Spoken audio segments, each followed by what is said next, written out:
The smell of fresh coffee and toasted sourdough should have been comforting that morning, but the tension in the air was thicker than the steam curling from my mug.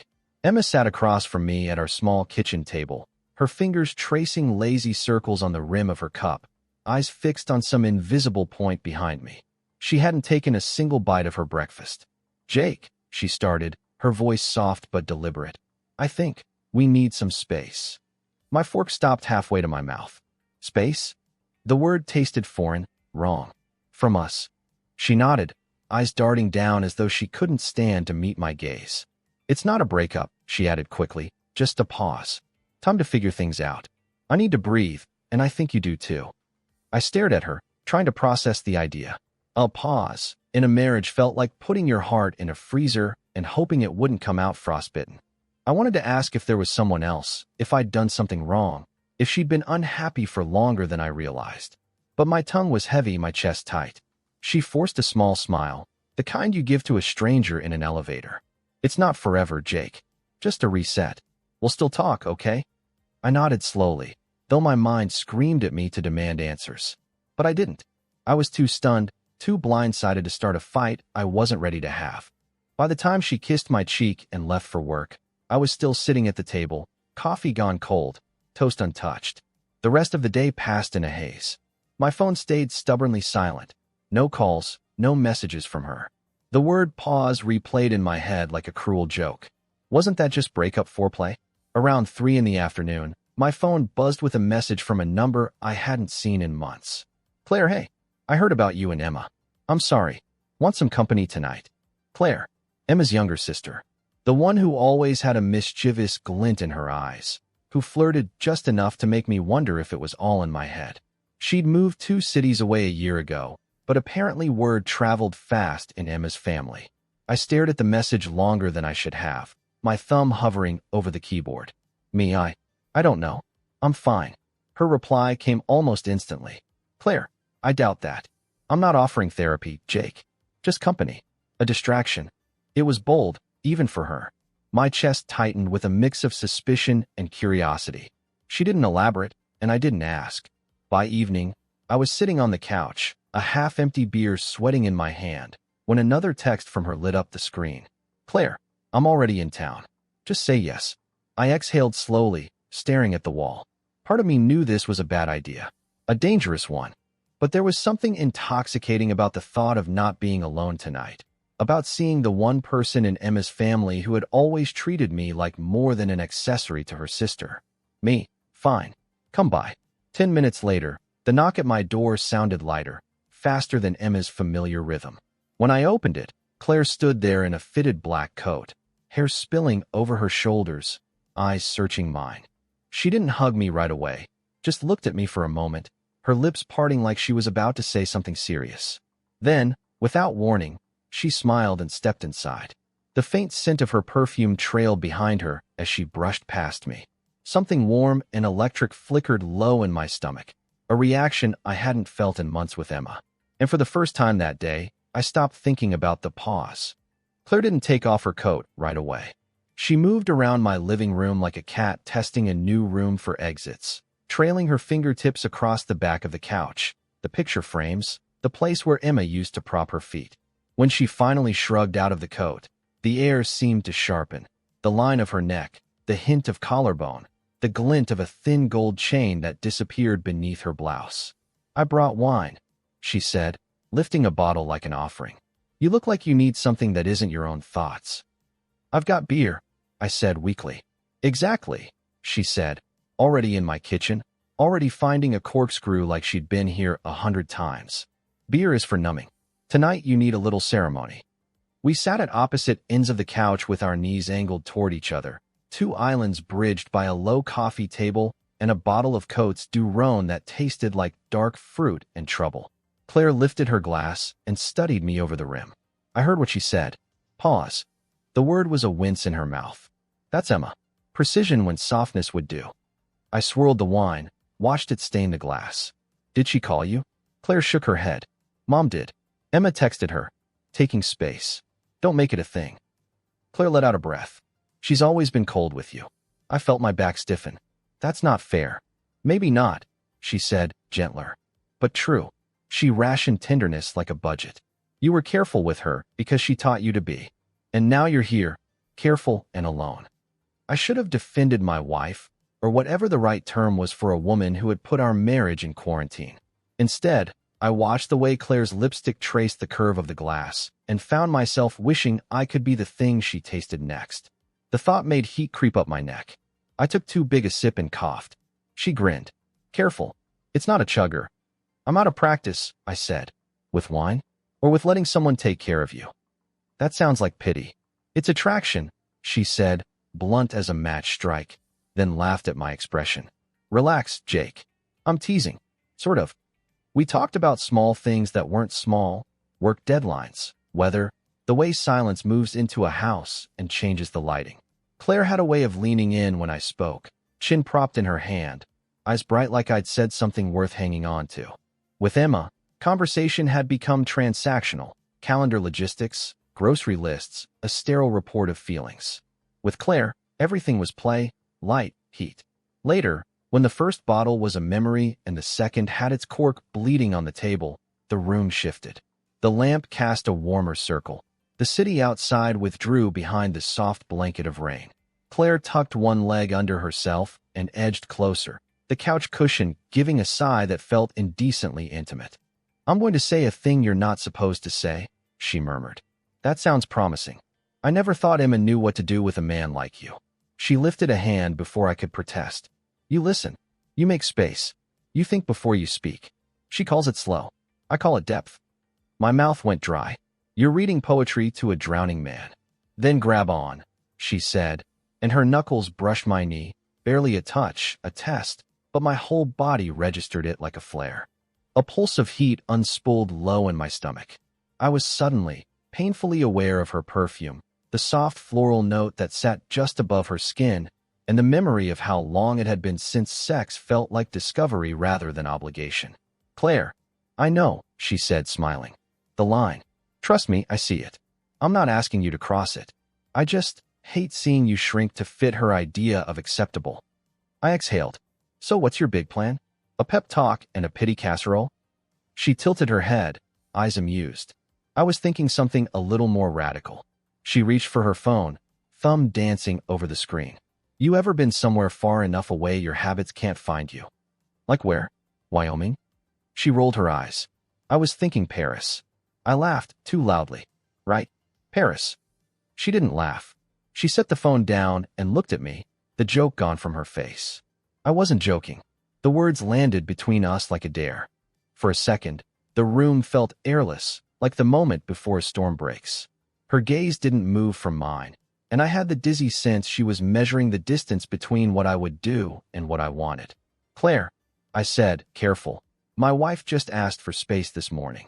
She asked for space, Claire echoed, voice soft. You didn't. You got sentenced to it. She leaned closer, forearms on her knees, the neckline of her blouse dipping just enough to make my brain lose altitude. Come with me. A few days. Walk anywhere and everywhere. Let the city rearrange your head. No promises, no lines crossed. Just oxygen. People don't just disappear to Paris. People do it all the time, she said. Especially the ones who need to remember they have a pulse. Her smile turned wicked at the corner. Besides, don't you want to know what the world feels like when you're not apologizing to it? I looked at the window. Rain, a streetlight, a warped reflection of me sitting there like a man waiting for a verdict. I thought of Emma's precise voice at breakfast, the way she'd kissed my cheek like she was clocking out. I thought of the ache in my chest that didn't let up even when the wine warmed everything else. Paris. The word slid through me and left sparks in its wake. Late-night cafes, cramped hotel rooms, a city built for stolen glances and accidental touches. The image that rose uninvited. Claire leaning across a small table, candlelight catching the gold at her throat, her eyes on me like I was the only thing in the frame. I swallowed. You're serious. She nodded once. Deadly. Say no and I'll still sit here and finish this wine, and we'll watch something dumb until you fall asleep on the couch. Say yes, and we buy a different kind of night. My laugh came out shaky. And what would Emma say if she knew you were here, recruiting me? She'd call it messy, Claire said. But I'm not doing this for her. She reached out, palm up, as if expecting nothing and everything at once. I'm doing it for you. My hand hovered over hers. The heat of her skin radiated up before we touched, and when our fingers finally grazed, it was like a small current passed between us, dangerous only because of everything it implied. We didn't lace our hands. We didn't lean in. But the air around that almost touch thickened, buzzing with the physics of restraint. Outside, the rain came harder, drumming on the eaves. Inside, my heart did something I hadn't permitted in months. It chose. Okay, I heard myself say, the word half breath, half confession. Show me the flights. Emma still hadn't called. Not a single text. Not even one of those lazy, half-hearted thinking about you messages she used to send when she was too busy to actually talk. It had been 5 days since our breakfast conversation, the one where she'd blindsided me with that whole space idea, and the silence was starting to feel less like space and more like an intentional vacuum. Claire, on the other hand, seemed determined to fill it. It started with a string of check-in messages, sweet and casual at first. How are you holding up? Then, want some company tonight? And eventually, I've been thinking about you way too much for a sister-in-law. That last one made me pause, not because I didn't know how to respond, but because I did, and it wasn't the safe, responsible answer. Tuesday evening, I was still debating whether to text her back when my phone buzzed again. This time, it wasn't a message. It was an email. Flight confirmations. Paris. Departing tomorrow morning at 7:15 a.m. 2 tickets. My name and hers. The sight of it made my pulse kick up. I read it twice, thinking maybe it was a joke. But at the bottom, she'd written, "You don't need to think about Emma for a while. Let me give you something better to think about." I should have said no. Hell, I should have deleted the email and blocked her number. But I sat there, staring at my empty living room, and realized that the idea of staying here, waiting for Emma to figure herself out, was unbearable. Every second I spent doing nothing felt like giving her permission to drift further away. Claire called me later that night. I didn't even let it ring twice. "So," she said, voice low, playful. "You saw the email." "Yeah, you're insane." "Probably," she admitted. "But you're going to say yes. You sound awfully sure of yourself." "Jake, be honest. Would you rather sit at home wondering if your wife's screwing some yoga instructor during her little pause, or be in Paris drinking wine with me?" That question didn't require much imagination. I could almost see her smirking on the other end of the line, like she already knew she'd won. By midnight, my suitcase was open on the bed. I told myself it was just clothes. Nothing was happening between us. We were just two people escaping their problems. But when I found myself packing the cologne Emma used to love and my best button-down shirts, even I didn't believe that lie. Sleep didn't come easily. I kept picturing Emma, somewhere else, maybe laughing at a stranger's joke, maybe letting someone else touch her the way she used to touch me. Every time my jaw clenched with anger, I'd think of Claire leaning over that glass of wine the other night, her gaze holding mine a little too long, and the anger would turn into something far more dangerous. At 5 a.m., my phone buzzed. I'm outside.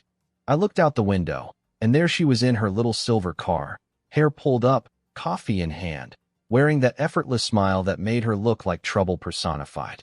When I slid into the passenger seat, she leaned in just close enough for me to smell her perfume, light, floral, and entirely distracting. "You ready?" she asked. "I guess we're really doing this," I said. "Oh, we're doing it," she replied with a grin.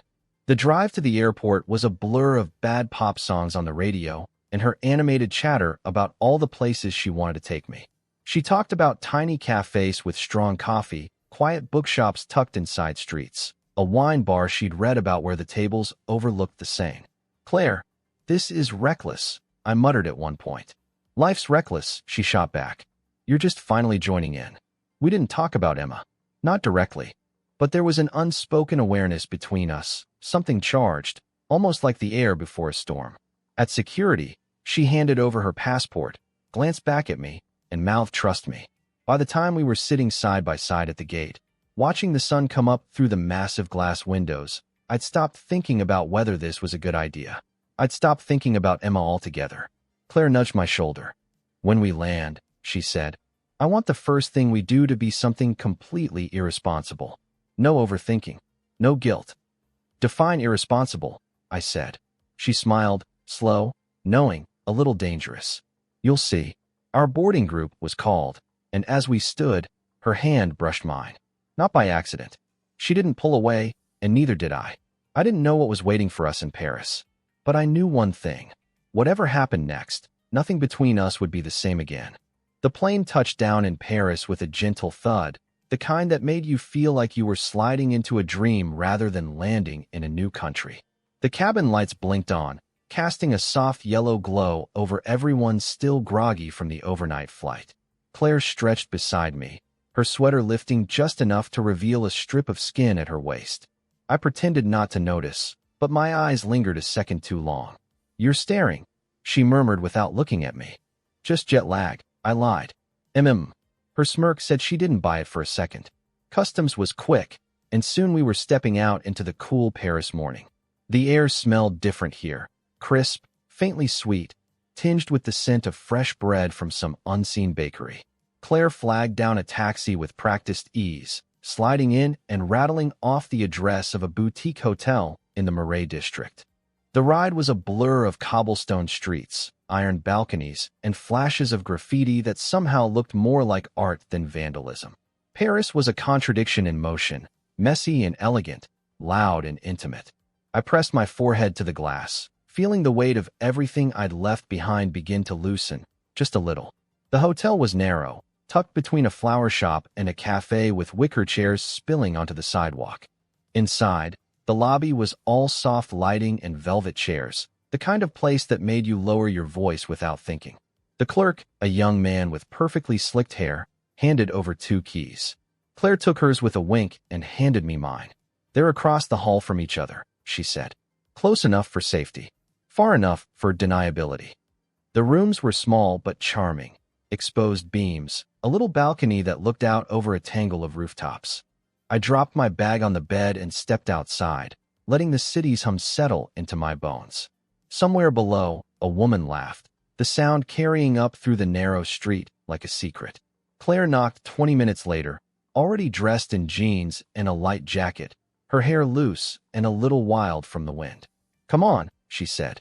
"We're not wasting daylight." We wandered aimlessly at first, letting the city pull us in whatever direction it wanted. She dragged me into a tiny bookstore where the smell of old paper made me think of college libraries.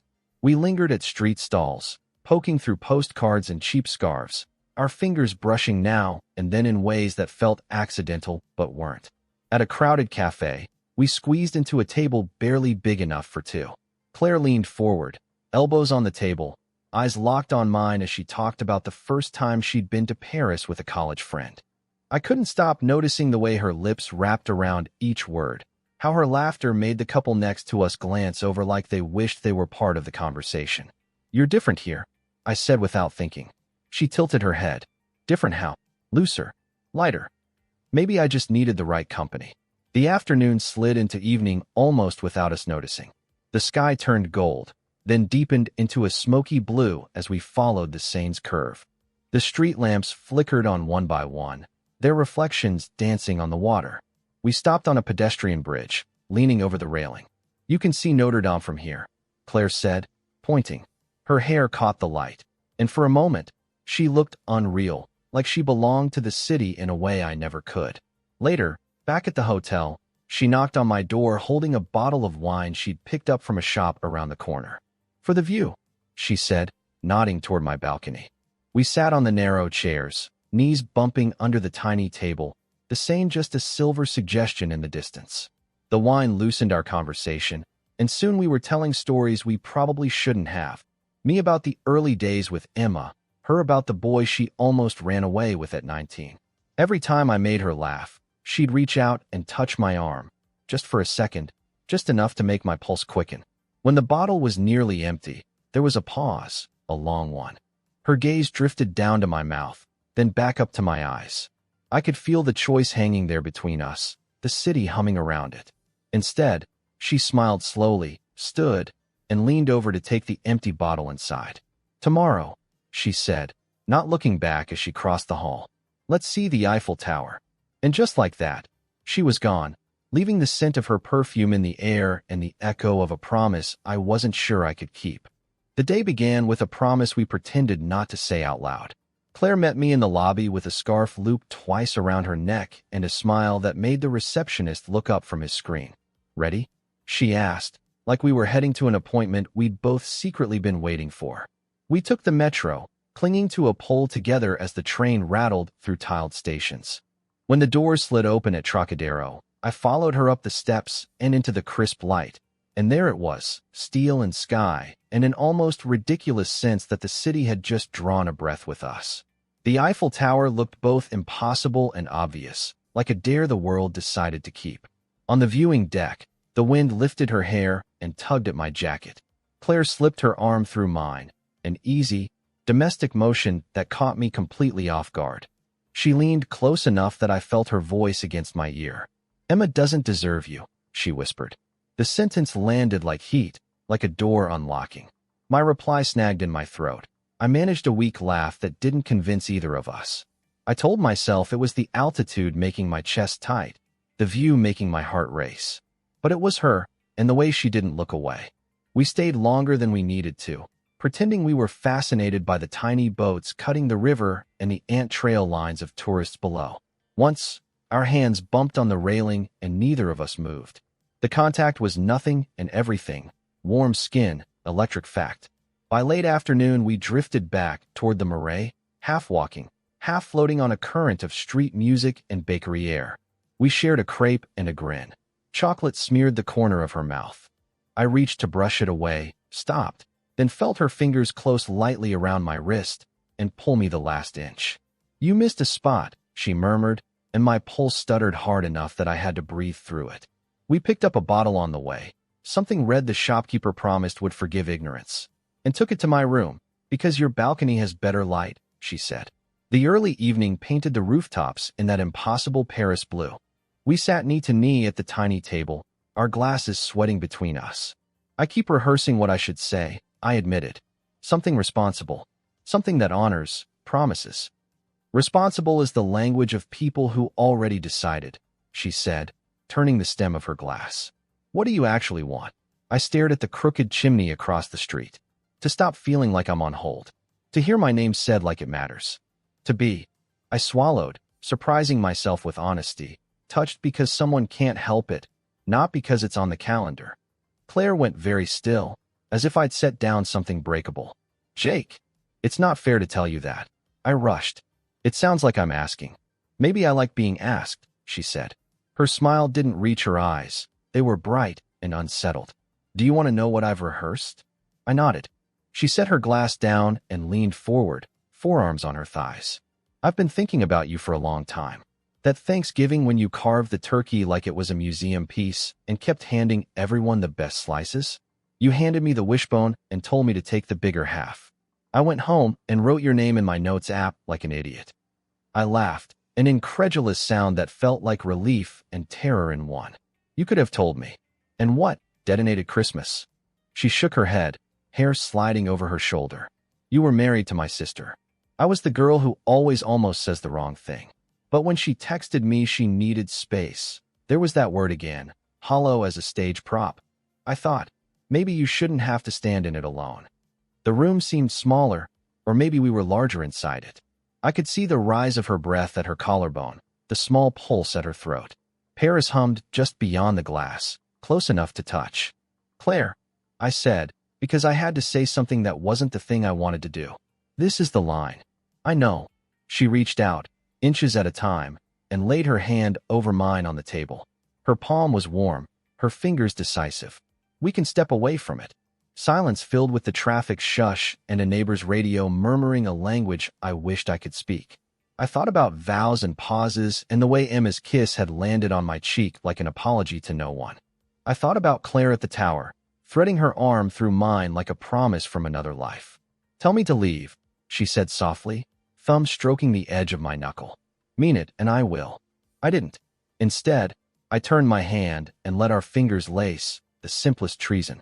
Heat snapped up my arm and set up camp behind my ribs.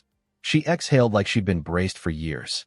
We abandoned the table for the bed because the chairs were too small for the size of everything between us. We didn't lie down, just sat side by side on the edge, our shoulders touching, the bottle a dark witness on the nightstand. The city light pooled on the floor. The beams in the ceiling felt like a question mark. "Tell me something true," she said. "I'm afraid I'll like you too much." Her breath broke. "I'm afraid you won't like me enough when you're sober. I'm sober enough to know I'll remember this." Her laugh was unsteady. "Then kiss me, and let's find out." The first press of her mouth was tentative, careful, the way you touch a new instrument to learn how it sounds. Then my hand slid to her jaw, and hers to the back of my neck, and the carefulness frayed.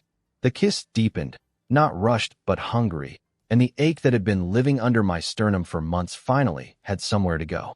I tasted wine and sweetness and something that was just Claire, and my body answered with a clarity that felt like standing in sunlight. Guilt rose and went through me like a cold wave. I pulled back, forehead against hers, breaths tripping over each other. "This is wrong." "It's real," she whispered, and found my mouth again, softer, slower, like an apology we were both willing to accept for a minute longer. We broke apart at last, because the universe has mercy sometimes. She tucked herself into my side, head on my shoulder, both of us listening to how fast our hearts could go without breaking. "I'm not asking you to choose," she said into my shirt. "Not tonight. Just don't pretend you didn't feel that." I couldn't if I tried. Outside, a siren threaded the distance. Somewhere a window shut, another opened. Claire's hand found mine again, quieter this time, our fingers resting with the calm that follows fire. "I'll go to my room," she said, though she didn't move. "We're not those people, right?" "Not yet," I said, because honesty had become the only thing that didn't make me dizzy. She smiled against my shoulder, sat up, and kissed me once more, small, deliberate, the kind you stash for later. At the door she paused, palm flat to the wood, and looked back with eyes that didn't tremble. "Tomorrow," she said. "We pretend to try." When the door clicked shut, the room held the shape of her for a long time. I lay back on the coverlet fully dressed, mouth tingling, conscience snarling, desire loud as a bell. I stared at the beams and tried to count them like sheep. It didn't help. We hadn't crossed the point of no return. Not yet. But the line behind us was already smaller than it should have been, and Paris, conspirator that it is, kept purring at the window like it knew where we were headed. The Louvre was supposed to be the focus that day. Art, history, culture, anything to keep my mind occupied and away from the dangerous edge Claire and I had been skirting since we landed in Paris. But as we wandered through the echoing galleries, past oil portraits and marble torsos, I realized I hadn't really looked at a single piece of art. My eyes kept finding her instead. The sway of her hips as she walked ahead of me, the way her dark hair spilled over her scarf, the small smile she'd throw over her shoulder when she caught me staring. We drifted past the winged victory of Samothrace, her lips curling into something between admiration and mischief. "You know," she said softly, "she's been standing here for thousands of years, and no one ever touches her. What a waste." Her fingers brushed mine, light as a whisper, but enough to send a spark through me. By the time evening came, my stomach was in knots. It wasn't hunger. It was that tight coil of anticipation I hadn't felt in years. Claire suggested champagne, because Paris demands it, and we found ourselves tucked into a small table in a candlelit bar, the kind of place where shadows wrapped around you like a secret. One bottle turned into two. Our conversation slipped from casual observations into deeper waters, little confessions, stories about childhood, about moments when we'd both felt invisible in our own lives. Her leg brushed mine under the table. I didn't move it away. "You know," she murmured, her voice low, "Emma never understood you." "That's a dangerous thing to say," I replied, though my voice had lost its edge. "Dangerous doesn't mean wrong." She leaned in, her perfume warm and faintly floral, her eyes searching mine. "You've been walking around half asleep for years, Jake. I think you know that." The space between us was nothing now, her knee against mine, her hand resting just an inch from my thigh. I could have stood up, left the bar, gone back to the hotel, and locked my door. I didn't. Back at the hotel, the elevator ride felt like it lasted hours. The mirrored walls reflected her close beside me, her shoulder brushing my arm, the unspoken current crackling between us. When the door slid open, we stepped out together without a word. In my room, she lingered in the doorway, as if giving me a final chance to tell her to leave. I didn't take it. Instead, I closed the door behind her. The The soft click might as well have been a gunshot, the sound of the point of no return. We kissed first, hesitant at the start, then harder, her hands fisting in my shirt. The taste of champagne was still on her lips. My hands found her waist, pulling her closer, feeling the heat radiating off her. When she pressed herself against me, every coherent thought dissolved. We tumbled back onto the bed, clothes a nuisance we peeled away in fragments. Her skin was warm and impossibly soft, her breath catching when my hands traced the curve of her hip. There was nothing polite or restrained about it anymore. It was raw, a hunger we'd both been denying. "Jake," she breathed, her voice breaking on my name, and that was it. The last tether to hesitation snapped. The hours blurred into a tangle of limbs, whispered words, and the rhythm of bodies desperate to make up for all the time they'd been starved. It wasn't just sex, it was a release, an eruption of every unspoken thought and bottled-up feeling. When she finally collapsed against me, her skin damp, her fingers drawing lazy circles on my chest, I knew nothing would be the same again. The guilt came in the quiet afterward, creeping in like a shadow against the glow of the lamp.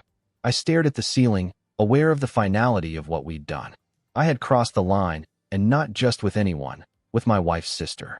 But then Claire shifted beside me, resting her head on my shoulder, her breath warm against my skin. And just like that, the guilt tangled itself with something far more dangerous, the desire to do it all over again. The next morning, sunlight spilled through the sheer curtains, pulling me from sleep. For a second, I forgot where I was. The sheets were warm, the air smelled faintly of perfume and wine, and Claire's bare shoulder was pressed against mine. Then it all came rushing back. The kisses, the heat, the way we'd given in without looking back. She stirred, stretching like a cat before rolling over to face me. "Morning," she murmured, eyes still heavy with sleep. "Morning." My voice was rough, but not from lack of rest. For a moment, neither of us moved. There was a strange peace in it, like the world outside had stopped. No Emma, no pause, no rules. Just this bed, this room, and her. Eventually, we dragged ourselves out into the city. Breakfast was pastries from a little shop around the corner, flaky croissants that left butter on our fingers and powdered sugar dusting our clothes. We stood at a high table by the window, watching Parisians rush by, while she teased me about the way I kept licking my thumb to clean up crumbs. "Messy eater," she said with a grin. "Better than wasting it," I shot back. The days started blending together after that. We'd wander through neighborhoods without a plan, Montmartre with its sloping streets and artists selling sketches, Saint-Germain with its crowded cafes and old bookshops. She'd slip her hand into mine in crowded places, holding on like it was the most natural thing in the world. At night, the city turned into something else entirely. We'd find a bar or a quiet bistro, order too much wine, and let conversation drift between the meaningful and the ridiculous. We'd laugh until our sides ached, then fall into bed and lose ourselves in each other again. The guilt I'd felt that first night didn't vanish, but it dulled. Every time I thought about Emma, it was like remembering a dream I no longer wanted to go back to. Claire made it easy to forget, not because she tried to, but because with her, I didn't feel like I was being measured or tested. I felt wanted. One afternoon, we took a boat along the Seine. She leaned against me, her head on my shoulder, and I wrapped my arm around her without thinking. People probably assumed we were just another couple on vacation, and the strange thing was, it didn't feel like pretending. "Feels like we've been here longer than we have," I said, watching the water break against the hull. "That's because you're finally breathing," she replied without lifting her head. It was true. I was breathing easier here, eating better, sleeping less, but feeling more alive. Later that night, in bed, she traced patterns on my chest with her fingertip. "You know," she said softly, "I didn't plan for this. Paris or this?" "Both." She smiled, but her eyes stayed on mine. "But I'm not sorry." Neither was I. The next morning, she was up before me, sitting cross-legged at the little table by the balcony with a cup of coffee. Her hair was a mess, and she was wearing one of my shirts. I leaned in the doorway, watching her, and thought about how easily this could all be taken away, how fragile it was. "You're staring," she said without looking up. "Maybe I like the view." She laughed, shaking her head, but there was a flicker in her expression, something I couldn't quite name. Later, I'd recognize it for what it was. the first hint that she wasn't just enjoying the moment. She was wondering if it could last. For now, though, the bubble held. Paris kept us suspended, each day folding into the next like pages in a story we didn't want to end. And for the first time in a long time, I didn't think about the ending at all. The first sound I heard was the faint hum of traffic below the balcony. The second was Claire in the shower, humming to herself, her voice barely audible over the water. I was still half asleep, sprawled across the bed, when my phone buzzed on the nightstand. I almost ignored it. I'd stopped expecting anything from Emma, but the name on the screen made my stomach knot instantly. Emma, I miss you. Can we talk? 5 words. That was all it took to drag me out of the warm haze Paris had wrapped me in. I sat up slowly, rubbing my face, staring at the message like it might rearrange itself if I looked long enough. I miss you felt heavier than it should have. It wasn't an apology, but it wasn't nothing. The bathroom door opened, steam curling into the room, and Claire stepped out wrapped in a towel, her skin still glistening. She was smiling until she saw my expression. "What's wrong?" she asked, crossing to the bed. I turned the phone toward her. She read the message in silence, her face unreadable. Then she handed it back. "You're not going back to her, are you?" Her tone was calm, but the question landed like a punch. "I don't know," I admitted. "I didn't expect her to remember you exist?" Claire cut in, sitting down beside me. "That's not fair," I said, though I wasn't sure if I believed it myself. She tilted her head. "Isn't it? She put you on pause, Jake." She walked away. "And now, what? She snaps her fingers and you run back?" I didn't answer right away. My mind was a mess. Flashes of Emma's face, her voice, the life we'd built, tangled with the memory of Claire's body pressed against mine, the way she'd made me feel seen again. I couldn't untangle them, and the knot in my chest tightened. Claire stood, letting the towel fall away as she moved to get dressed.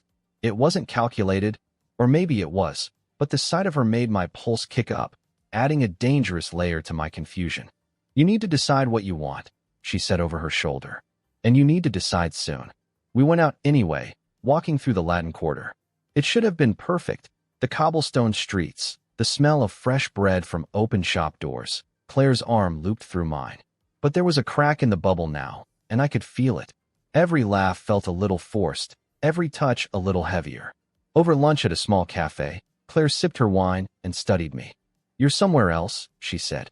"I'm here," I replied, though I knew I wasn't convincing.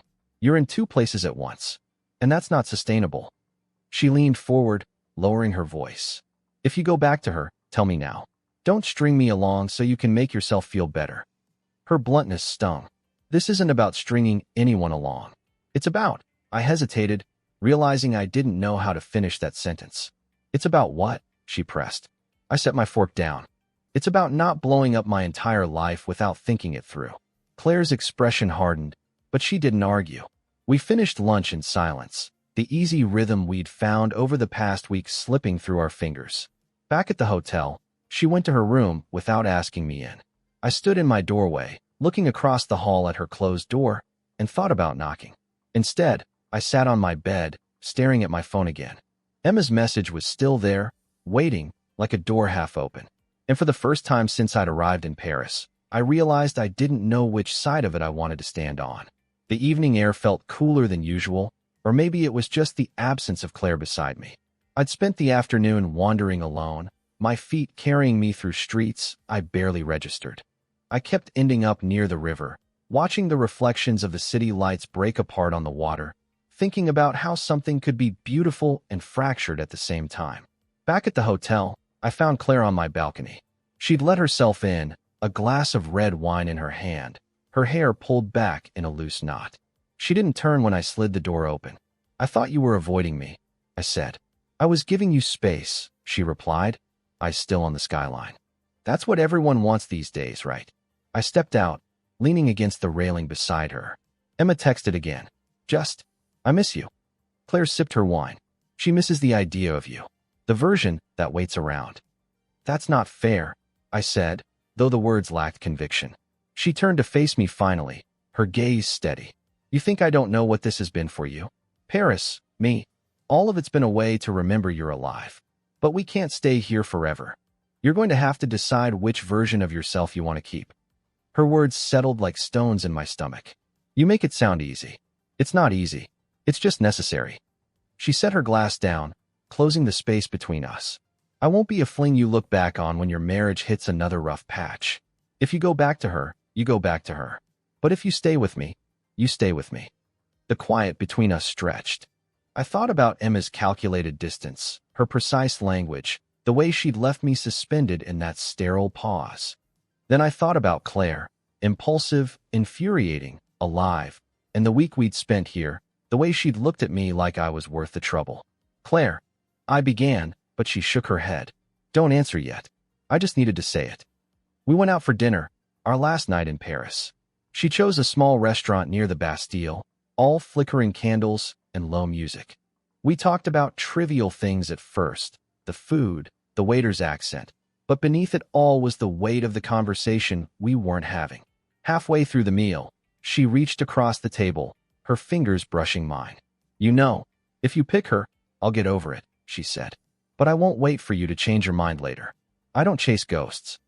I looked at her hand, at the way her nails caught the candlelight. And if I pick you, then we go home together, she said simply. And we stopped pretending this was just a trip.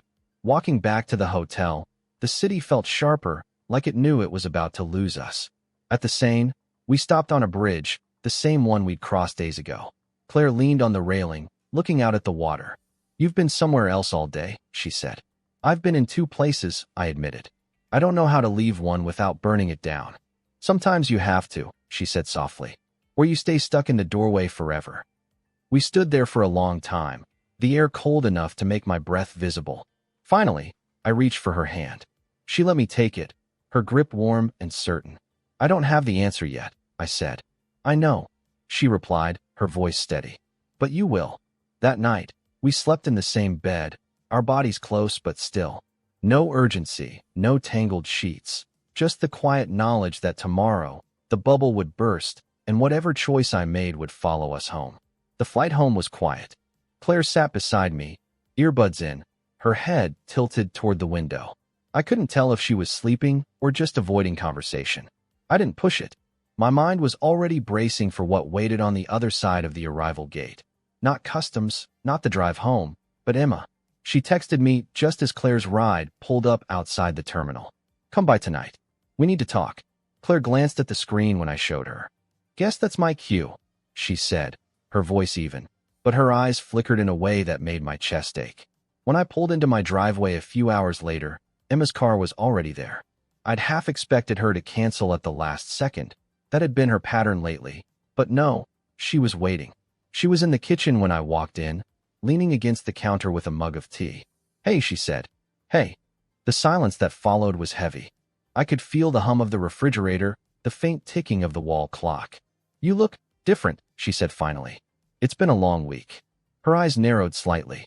Doing what exactly? I shrugged. Thinking. Walking. Breathing. And with who? She asked, her voice suddenly sharper. The lie was right there, ready to go. But something in her tone, the suspicion, the edge, pulled the truth out of me instead. Claire was there. Emma's grip on the mug tightened. Claire? My sister Claire? I nodded slowly. Her laugh was short and humorless. Wow, you really didn't waste time, did you? It wasn't like that, I said, though even I heard how hollow it sounded. Her gaze swept the living room like she was looking for proof. That's when her eyes landed on it. A silk scarf, pale blue, draped carelessly over the back of the couch. Claire's. Emma's voice dropped. You slept with her. I didn't answer. My silence was answer enough. The explosion came fast. Accusations flew, betrayal, disrespect, every word designed to wound.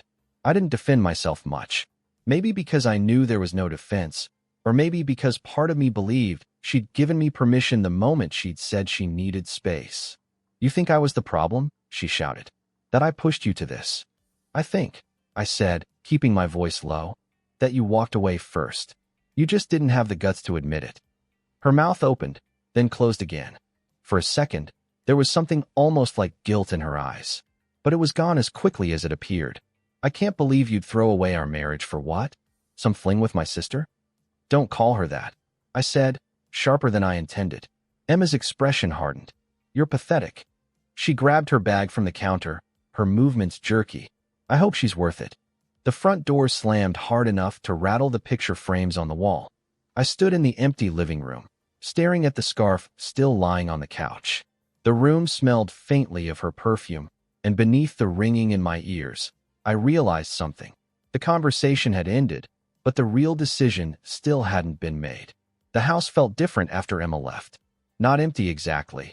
More like it had been stripped of a frequency I didn't realize I'd been tuning into. I sat there for a while, just listening to the hum of the fridge and the occasional creak of the settling walls.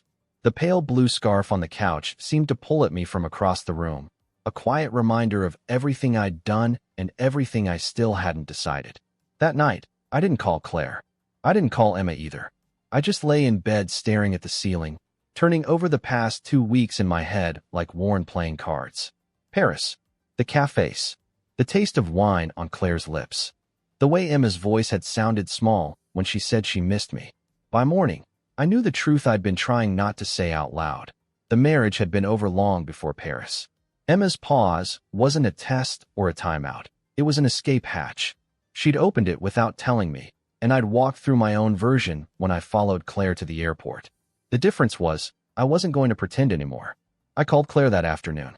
She picked up on the second ring. "Well," she said. "Well, what?" "Well, did you decide?" Her voice was steady, but I could hear the tightness underneath. "I did." And I took a breath. "I'm not going back to her." Silence, then a sharp exhale. "You're sure?" "I'm sure. We were done before we admitted it." Paris just made it obvious. There was a long pause, and for a second I thought she might tell me it was too late.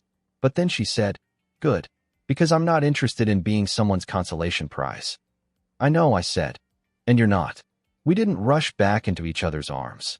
We saw each other a few days later for coffee, neutral ground, daylight. It felt strange at first, sitting across from her without the Eiffel Tower or the glow of a Paris night behind us. But when she reached across the table and laced her fingers with mine, it didn't feel like a fling anymore. It felt like a decision. Months passed. We didn't hide, but we didn't flaunt it either. Emma stayed silent, and I didn't hear from her family, except for one text from Claire's older brother, which simply read, "Take care of her." We went back to Paris in the spring, not to recreate anything, but to see if the city felt different now that we weren't running from something. Standing at the top of the Eiffel Tower again, Claire leaned against the railing, her hair whipping in the wind.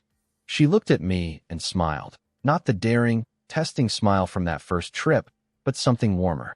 "Think Emma's still mad?" she asked. "Probably," I said. Claire laughed, the sound carried off by the breeze. She pulled out her phone. "Come on, let's get a picture. For us." I stood beside her, the city stretching out beneath us, and the camera clicked. The photo would never make it to social media, never be sent to Emma or anyone else.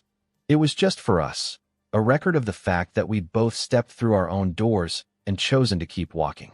Looking out over Paris, I realized the choice hadn't really been between Emma and Claire. It had been between staying in something broken because it was familiar or taking the risk of building something new. And for the first time in a long time, I felt like I'd chosen myself. Claire slipped her hand into mine. "Ready to see the rest of the city?" "Yeah," I said, meaning more than just the view. We walked away from the railing together, the wind at our backs, the photo in her pocket. One Emma would never see, but one I'd never forget.